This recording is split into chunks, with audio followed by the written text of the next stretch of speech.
Hello दोस्तों, आप सभी का chem.rk में स्वागत है। जैसा कि आप जानते हैं कि अभी हमारी जो केमिस्ट्री की बेसिक क्लासेस चल रही हैं, जिसे हम केमिस्ट्री बेसिक फाउंडेशन क्लासेस के नाम से जान रहे हैं। इसके पहले हम लोगों ने करीब 5 लेक्चर हमने अपने अपलोड कर दिए हैं, जिसमें लेक्चर 1, लेक्चर 2, लेक्चर 3, लेक्चर 4 और लेक्चर 5 भी अपलोड कर दिया है। और मैं ज़्यादा बात ना करते हुए मैं सीधे मुद्दे पर आता हूँ। मैं चाहता हूँ आप कैसे हैं, बढ़िया हैं, स्वस्थ होंगे, मस्त होंगे। और मेरा थोड़ा स्वास्थ्य अभी 2-4 दिन से सही नहीं चल रहा है, लेकिन अब हमको इस क्लास से कंटिन्यू रखना है। और इसी को आगे बढ़ाते हुए ज़्यादा बात ना करते हुए सीधा हम लोग कंटेंट पर आते हैं। और कंटेंट अपना बहुत मस्त होने वाला है। और ये कंटेंट जो है लेक्चर आज 6 अपलोड होने वाला है। लेक्चर 6 में हम लोग देखेंगे कि जो लेक्चर 5 देखा था, लेक्चर 5 में हमने कुछ सब बेसिक फार्मूले क्रिएट किए थे, जिसमें से हम लोगों ने ऑक्सीडेशन रिडक्शन फाइंड आउट किया था। मतलब हम लोगों ने जैसे एग्जाम्पल देखे लेक्चर 5 की अगर हम चर्चा करते हैं तो लेक्चर 5 में जैसे हम देखा था HCl, जैसे देखा था KBr, जैसे देखा था ZnCl2, जैसे देखा था CuCl2। तो हमने इसको ब्रेक आउट किया था, तो हमने देखा था कि एक H पॉजिटिव जा रहा था और एक Cl नेगेटिव जा रहा था। उसी प्रकार से KBr को ब्रेक आउट करते K पॉजिटिव और Br एक नेगेटिव जा रहा है। उसी प्रकार से हम यहाँ पे चेकआउट करते थे तो क्या हो रहा है, जिंक 2 पॉजिटिव और 2Cl नेगेटिव जा रहा है। उसी प्रकार से हम लोग कॉपर के देखते हैं, कॉपर 2 पॉजिटिव जाएगा और 2Cl नेगेटिव जाएगा। यहाँ तक लेक्चर 5 में हम लोगों ने चर्चा कर ली थी। आज हम लोग लेक्चर 6 की चर्चा कर रहे हैं और इसी को हम आगे बढ़ा रहे हैं।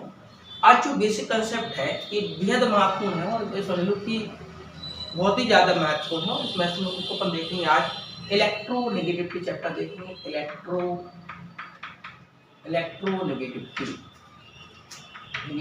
बोलते हैं।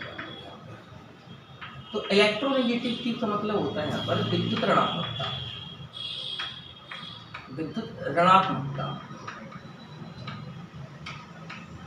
लेकिन हम आपको बताते हैं कि विद्युत ऋणात्मकता को हम लोग चैप्टर में पढ़ेंगे। फिलहाल तो हम शॉर्ट में समझा रहे हैं, जो अपन को याद करना है। तो अगर ये आप याद कर लेते तो काफ़ी चीज़ें और सॉर्ट आउट हो जाएंगी अपनी। जैसे कि विद्युत ऋणात्मकता की बात करते हैं, जैसे लिथियम है, फिर अपने क्या पड़ता है बेरिलियम, फिर पड़ता है बोरॉन, है ना, फिर कार्बन, नाइट्रोजन, फिर ऑक्सीजन, फिर हम देखेंगे फ्लोरीन।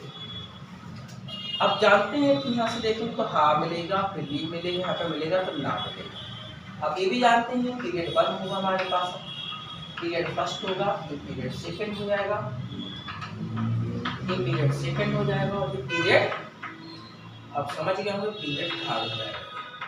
हम लोग को थर्ड तक अपन को यानी कि इम्पोर्टेंट है वो फर्स्ट सेकंड थर्ड ही रखना है। अपन को फोर्थ तक अपन को नहीं जाना है, ठीक है। तो अपन को जो इम्पोर्टेंट पार्ट है वो अपन को ये देखना है कि इसमें से जो इम्पोर्टेंट काम है जितने अपने लेवल का उतना अपन कवर अप करेंगे, बाकी हम आगे देखेंगे। हालांकि सारी चीज़ें इसमें कवर अप हो जाएंगे, कोई दिक्कत नहीं।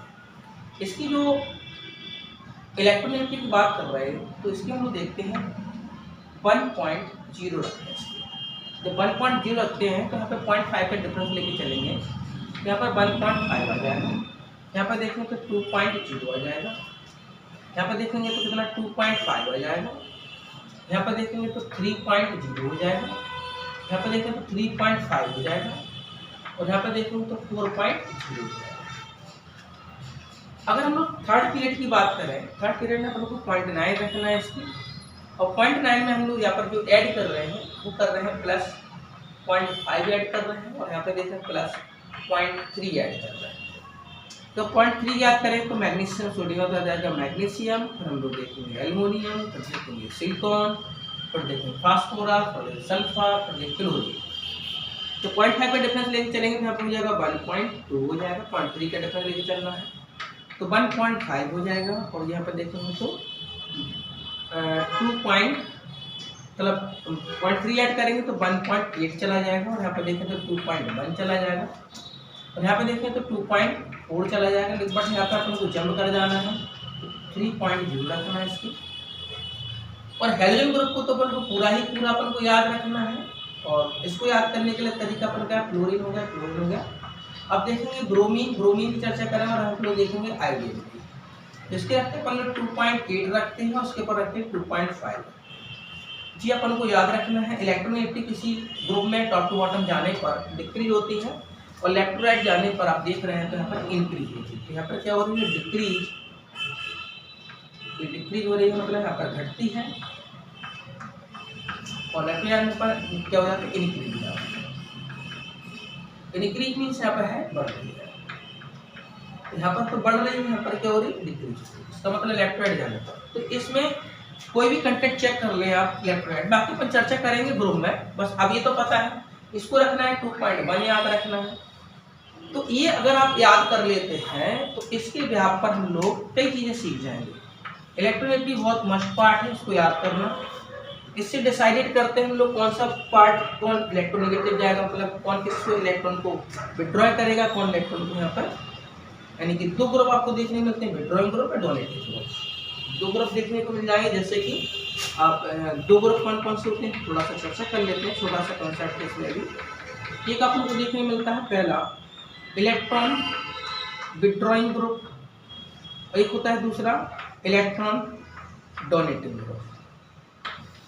तो इसी चर्चे में विड्रॉय कौन कर रहा है, डोनेटिंग कौन कर रहा है, कौन इलेक्ट्रॉन को अपनी ओर इलेक्ट्रॉन को खींच रहा है, मतलब एक्सेप्टर है, कौन इलेक्ट्रॉन डोनर है। तो ये भी अपन को देखने को मिलेंगे कौन इलेक्ट्रॉन विड्रॉइंग ग्रुप होंगे और जी कौन इलेक्ट्रॉन डोनेटिंग ग्रुप होंगे। इलेक्ट्रॉन को खींचने वाले, इलेक्ट्रॉन को खींचने वाले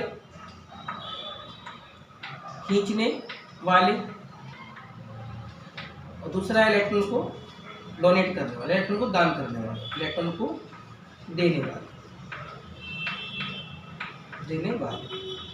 अपन दोनों में चर्चा करेंगे बाद में, फिलहाल तो अपन कितनी पढ़ना है। तो इसमें कुछ एक्सेप्शनल केस की भी चर्चा कर लें हम लोग। ये दिख रहा है कौन FON, ये आप जान रहे हैं कि ये तीन जो ऐसे पार्ट हैं ये मोर इलेक्ट्रोनेगेटिव कहलाते हैं। ये देखने को मिल रहा है, यहाँ पर चर्चा कर रहे हैं तो लिखते हैं, तो ये मोर इलेक्ट्रोनेगेटिव है, मोर इलेक्ट्रोनेगेटिव है। अब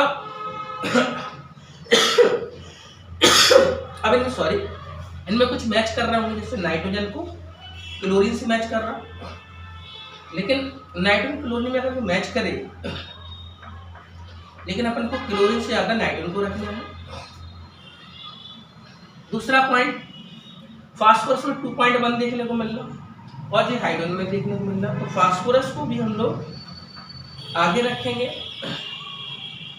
और इस पार्ट को अपन क्या रखेंगे, H को अपन पीछे रखेंगे, तो H थोड़ा वीक हो जाएगा, या आप कह सकते हैं इसके बराबर रख सकते हैं हम लोग,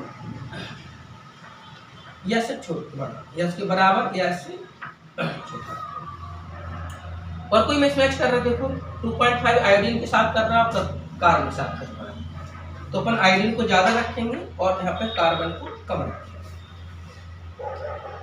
और कोई मैच है नहीं है, बाकी लगभग आपको पता है कि तीन ही मैच कर रहे हैं और इन थोड़ा इनको देखना है। और ये आपको पता है क्लोरीन से इसकी इलेक्ट्रोनेगेटिविटी कम है, इससे इसकी इलेक्ट्रोनेगेटिविटी कम है, इसकी इलेक्ट्रोनेगेटिविटी कम। तो ओवरऑल हम कह सकते हैं इलेक्ट्रोनेगेटिविटी क्या हो रही है, डिक्रीज हो रही है। तो ये टेबल इतनी महत्वपूर्ण है, आप जानते हैं यहाँ पर फर्स्ट एक कहलाता, अब ये जानते हैं ये थर्ड कहलाता, ये अब जानते हैं फोर्थ कहलाता, फोर्थ ए, और यहाँ पास गलती हुई, यहाँ पास सेकंड कहलाएगा, यहाँ पास थर्ड कहलाएगा, यहाँ पास फोर्थ कहलाएगा, ये हमारे पास फिफ्थ ए ग्रुप कहलाएगा, और इसका हम चलेंगे तो ये 6 ए ग्रुप कहलाएगा, और आप जानते हैं ये हमारे पास 7th ए ग्रुप कहलाएगा। तो अपन को 7th ए ग्रुप देखना, और इसी भी आप हम लोग देखा था पिछली कक्षाओं में 1 से लेकर के 7 तक ही देख रहे थे। तो 1 से लेकर 7 तक हम लोग चेकआउट जब कर रहे थे तो उसमें चैट एक पढ़ा था किंग चार्ट, जो कि भेदमात्मक है। इनको लिखने का फायदा ये है, इसमें हम लोग डिसाइड करते हैं कौन इलेक्ट्रोनेगेटिव कैसे जाएगा। जैसे मान एग्जाम्पल समझते हैं, अगर आप समझ नहीं पा रहे तो उसको एग्जाम्पल से समझते हैं। एग्जाम्पल से समझने के लिए अपन क्या करना है, जैसे मान लो हमने कह दिया कैच ले लिया और ये कैच है, तो इसकी जो इलेक्ट्रोनेगेटिविटी है वो कितनी है, तो आप कहेंगे इसकी इलेक्ट्रोनेगेटिविटी है 2.1, इसकी भी 2.1 है। तो ये एक दूसरे को क्या करते हैं, कैंसिल आउट करते हैं, दोनों एक दूसरे से जुड़े होते हैं। तो अगर इनको जोड़ दें तो यहाँ पर जैसे बन जाएगा H2, और इसलिए आपका हम देखें तो ऑक्सीडेशन नंबर 0 हो जाएगा।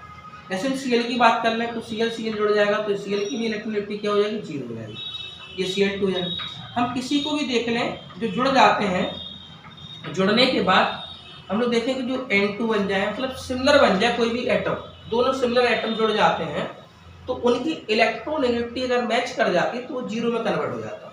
जैसे कि H2 की जीरो है, Cl2 की जीरो है, N2 की जीरो है।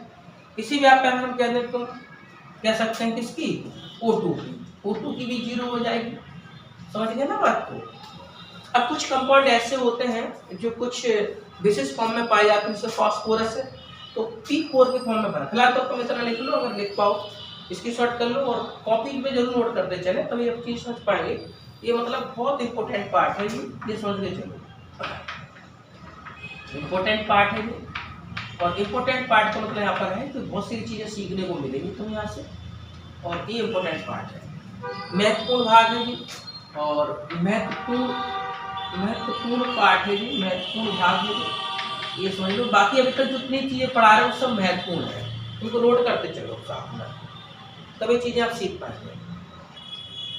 और हो सकता है देखो हम कल से हम तुम लोग का चैप्टर स्टार्ट करते हैं, क्योंकि 9 से लेकर के 12 तक का तो हम लोग बारी बारी क्लास लेंगे अपन लोग, और अलग अलग तरीके से लेक्चर को अपलोड करेंगे। फिलहाल तो भी बेसिक का है, लेक्चर 6 बेसिक है, और भी है, लेकिन बच्चे सोच रहे होंगे कि काफ़ी दिन हो गए लेक्चर बेसिक ही चल रहा है। नहीं, इसको थोड़ा सा आगे क्लियर करते चलेंगे। हो गया वो, मैं चाहता हूँ कि तुम लोग का इतना नोट हो गया, थोड़ा साफ कर दो उसको। अब तो उसको समझने का प्रयास करना, इसको हटा दूँ मैं नीचे वाले पार्ट को, ये तो आपको लिखा रहने दे रहे हैं ताकि समझा सकें। अब आप इसमें देख रहे थे कि जो हमारे पास ब्रोमीन है वो कितना था, 2.8 था। हमने वहाँ देखा आयोडीन था 2.5 था। तो कुछ एग्जाम्पल देखे थे, जैसे मान लो हमने कहा H2 है तो आपने कह दिया 0 है, हमने कह दिया N2 है तो आपने कह दिया 0 है, हमने कह दिया Cl2 है तो भी आपने कह दिया 0 है, हमने कह दिया O2 है तो आपने कहा 0 है। इसी प्रकार से जो S8 है वो S8 के फॉर्म में पाया जाता है, ये क्राउन स्ट्रक्चर शो करता। देखो इसको S ऐसे बनाएगा जी, ये कैसे आ जाएगा, ये कैसे आ जाएगा, और ये कैसे आ जाएगा, और ये कैसे आ जाएगा। इसको हम लोग देखेंगे तो ये कैसे आ जाएगा, ये कैसे आ जाएगा, और ये कैसे आ जाएगा, और इसके साथ। तो आप समझ रहे हैं कि जो सल्फर की जो इलेक्ट्रोनेगेटिविटी है वो सेम है, तो सिमिलर होने की वजह से जो P8 फॉर्म में पाया जाता है इसकी ऑक्सीडेशन नंबर 0 रखी जाती है। जो S है सल्फर है 2.4 होती है, 2.4 सबकी होगी, ये ग्राउंड स्ट्रक्चर इसलिए इसकी ऑक्सीडेशन नंबर यहाँ पर कितना रखती है 0। उसी प्रकार से P4 है, फास्फोरस P4 फॉर्म में पाया था। अगर इसकी हम चर्चा करें तो इसकी भी जीरो रखते हैं, परंतु फास्फोरस जो होता है ये यहाँ से जुड़ जाएगा जी, और जुड़ने के बाद अब जान रहे हैं, और एक फास्फोरस मान लो हमने यहाँ पे जोड़ दिया, एक फास्फोरस यहाँ से जोड़ दिया, तो ये फास्फोरस P4 के फॉर्म में पाया जाता है। P4 बनाना थोड़ा सा समझ में आएगा आपको। P लिख लिया और P यहाँ पे लिख लिया, और एक P यहाँ लिख लिया, और एक P यहाँ लिख लिया, जैसे इस प्रकार से जोड़ दिया। अब देखो समझ में आ रही बात के लिए, ये जो फास्फोरस है 3 बॉन्ड के साथ बॉन्ड बना रहा है, ये फास्फोरस 3 के साथ बॉन्ड बना रहा है, ये फास्फोरस 3 बॉन्ड से सब 3 बॉन्ड के साथ बनेंगे, और इन दोनों के बीच देखें तो इलेक्ट्रोनेगेटिविटी सेम रहेगी, इन दोनों से तो इलेक्ट्रोनेगेटिविटी सेम रहेगी। इसकी देखो तो इस केस में क्या होगा, इनकी इलेक्ट्रोनेगेटिविटी 0 हो जाएगी। अब क्वेश्चन यहाँ पे और देखते हैं जो कि दूसरे रहेगा। जैसे मान चलो हमने कह दिया, जैसे हमारे पास CH4 है, अब CH4 में हमको देखना है कौन पॉजिटिव जाएगा कौन नेगेटिव जाएगा, तो आप आसानी से समझ सकते हो। कार्बन में यहाँ लिखा H यहाँ बॉन्ड बना है, एक H बॉन्ड यहाँ बना है, एक H बॉन्ड यहाँ पर, एक H बॉन्ड यहाँ पर। अब आप समझ गए होंगे कि हाइड्रोजन की जो इलेक्ट्रोनेगेटिविटी कितनी होती है, तो आप कहेंगे बेटा 2.1। कार्बन की कितनी होती है, तो कहेंगे 2.15। इलेक्ट्रोनेगेटिविटी का मतलब है इलेक्ट्रॉन को गेन करने वाला इलेक्ट्रॉन गेनर होना चाहिए, तो इसकी 2.5 इसकी 2.1 है, तो ये मोर इलेक्ट्रोनेगेटिव कहलाएगा। मतलब इसकी व्याख्या हम लोग चेकआउट करेंगे तो कार्बन पर इसके साथ से एक नेगेटिव जाएगा, इसके साथ से एक नेगेटिव जाएगा, इसके साथ से एक नेगेटिव, इसके साथ से एक नेगेटिव जाएगा, इन सब पे एक पॉजिटिव जाएगा, बोलो हाँ या ना, बिल्कुल जाएगा। तो इस प्रकार से अगर हम तोड़ें तो C4 पॉजिटिव चला जाएगा, सॉरी C4 नेगेटिव चला जाएगा, और 4H पॉजिटिव चला जाएगा, बोलो बात समझ में कि नहीं? तो इसी को अपन लोग आगे बढ़ाएंगे कि कैसे पॉजिटिव होता है कौन सा नेगेटिव होता। लेकिन ये पार्ट मान चलो ये बहुत ज्यादा महत्वपूर्ण, इसको आपको जरूर लिखना है, नोट डाउन करना है। लिथियम की देखें तो कितनी हुई 1.0, बेरिलियम की देखें तो 1.5, बोरॉन की 2.0, कार्बन की 2.5, नाइट्रोजन की 3.0, ऑक्सीजन की 3.5, फ्लोरीन की 4.0। उसी प्रकार सोडियम की 0.9, मैग्नीशियम की 1.2, एल्युमिनियम की 1.5, सिलिकॉन की 1.8, फास्फोरस की 2.1, सल्फर की 2.4, क्लोरीन की 3.0, ब्रोमीन की 2.8, हाइड्रोजन की कितनी हुई 2.5। इनके सब अगर बात करें तो पहले वाले सेकंड वाला पीरियड है इसमें आपको 2.5 आपको ऐड करना है, और थर्ड वाले पीरियड में आपको क्या करना है 0.3 आपको ऐड करना है। ये विशेष पार्ट था, और आज छोटे सा मतलब छोटा सा कंसेप्ट था जो हमने आप लोगों को बताया है, समझाया है। जितने भी हमने लेक्चर 1 से लेकर 6 तक पढ़ाए हैं, ये कि 9 से लेकर के 12 तक के लिए और बीएससी के लिए भी बहुत महत्वपूर्ण है। तो हमारे चैनल से बने रहिए, हमारे साथ जुड़े रहिए, हमारे चैनल को लोगों को बताइए, और लोगों को बताने साथ साथ हमारे चैनल को सब्सक्राइब कीजिए, बेल आइकन प्रेस कीजिए, और साथ में आपको देखना है कि जो बच्चों को समझ में नहीं आती केमिस्ट्री वो कमेंट करके जरूर बताएं, और जहाँ को समझ में नहीं है वो कमेंट बताएं करके कि यह चीज़ यहाँ पर समझ में नहीं आ रही। तो मैं अपना व्हाट्सएप नंबर दे देता हूँ, कोई भी कहीं से भी उत्तर प्रदेश में और कहीं भी राज्य का हो अपन यहाँ से कॉन्टेक्ट कर सकते हैं। 1291256277 और 313 व्हाट्सएप नंबर है। इस व्हाट्सएप नंबर पर आप हमें मैसेज कर सकते हैं, नहीं सर हमें यहाँ पे चाहिए। ये सारी चीज़ें हैं फ्री कॉस्ट में ही, इसमें कोई पैसे लेने वाली बात नहीं है। तो आप हमारे साथ बने रहने के लिए बहुत बहुत धन्यवाद। गुड नाइट, आप स्वस्थ रहें, मस्त रहें, धन्यवाद, थैंक यू।